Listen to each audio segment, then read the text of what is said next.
हां तेजा छक्का लागेला ऊ कैसे लागेला तने हमरा क्यों नजर रखे हम लोग हां रखे लो ना जी अरे अष्ट सिद्धि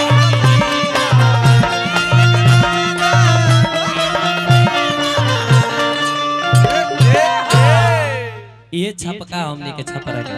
ना जी काहे के कहल गइल बा कीर्तन में मुड़ की ना हो कीर्तन में मुड़ की आ पलानी पर के भुड़ की आ खैनी में सुरती एकर बड़ी महत्व हां घरे चीज बा हां ब्लाउज के खिड़की यो बात सही कहता है हथियार में खुरपी हां इहो को बहुत महत्व है हां जी तो तनी आबा अरे अष्ट निधि के दाता असवर दीना जानन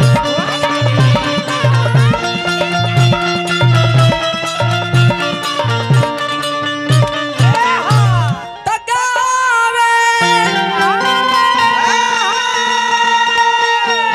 अरे परमोदा नदनमा जी अरे सोहैया हो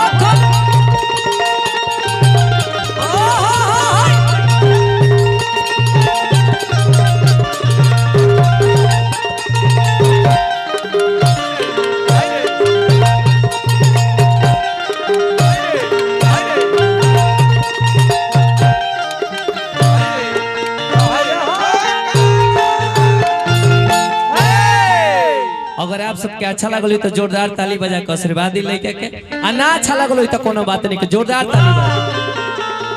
जय हो जय चाय पीबा सब लोग चाय पिए में हैरान बा